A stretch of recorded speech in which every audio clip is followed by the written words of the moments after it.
Today's the beginning of the 2023 hurricane season, and forecasters are gearing up for a busy one.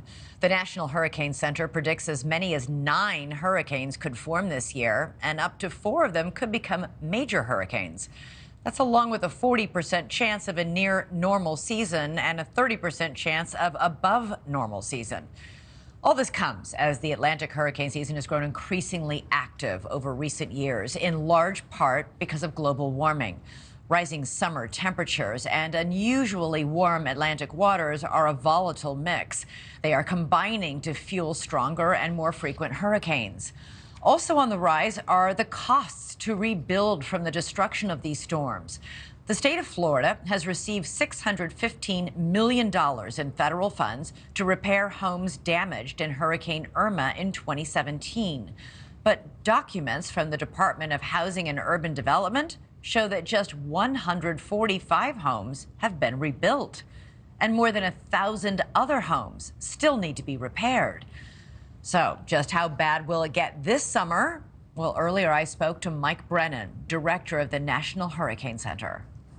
Mike, you're predicting an average year for hurricanes, but last year was average as well, and we had Hurricane Ian, a nearly Category 5 monster of a storm that killed nearly 150 people and caused more than $11 billion in damage. So average can still mean very serious.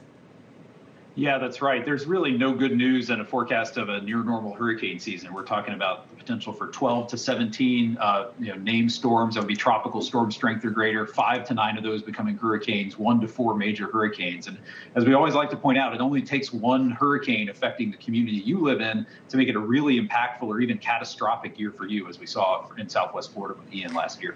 We keep hearing that this summer will be especially warm. Does that warmth fuel the strength of hurricanes or the frequency of hurricanes or both? Well, warm waters in the Atlantic Ocean are favorable for both hurricane formation and intensity, and we are seeing above normal water temperatures in the Atlantic. That's one of the many factors we look at in trying to determine how the season is going to play out from an activity perspective. As you know better than most, it's not the winds that usually kill people, it's the water, the flooding. And this year, meteorologists say they have improved their storm surge predictions to give people extra time to evacuate. Right. We upgraded our NOAA's storm surge forecast model. Was upgraded earlier this spring. It allows us to push those real-time storm surge forecasts out as far as 72 hours into advance of the arrival of the storm, from 48 to 60 hours where we had been before. So it gets more information to people on that more actionable time frame, 2 to 3 days in advance of the conditions. Is it also as accurate or even more accurate in terms of how high the storm surge will be? Because, for example, Ian, the storm surge was 15 feet, exceptionally high. Yeah, and the storm surge model does have some improvements there as well. It also allows us to run forecasts for up to 2 hurricanes at the same time. But yes, being able to accurately predict how high above ground level that storm surge is really critical. You actually advise people to prepare now. What should people be doing on this first day of hurricane season?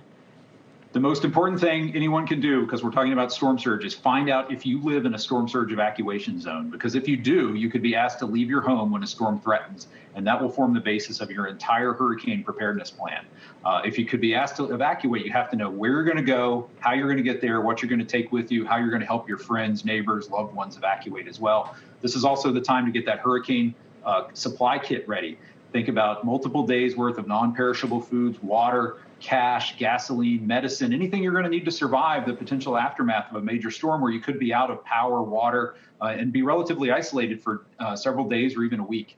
Wow, and start doing that right now. Finally, you have already come up with the 2023 hurricane names. Arlene will be our first, followed by Brett, Cindy, and Dawn. Sounds a little bit like a bridge tournament. How do you pick these names? So the names are actually come out of a group of the World Meteorological Organization that all the countries basically in the Atlantic Basin that get affected by storms meet every year. We have 6 name lists, and they rotate through each year. And when a storm like Ian last year was particularly bad, we vote to retire that storm, and all the countries vote on replacing the name with a new name. So that's how the names are created. They're supposed to represent the culture and the countries that are affected by the storms in that region. Thank you for watching. Go to newsnationnow.com to find NewsNation on your television provider. And don't forget to click the red subscribe button below to get more of NewsNation's fact-driven, unbiased coverage.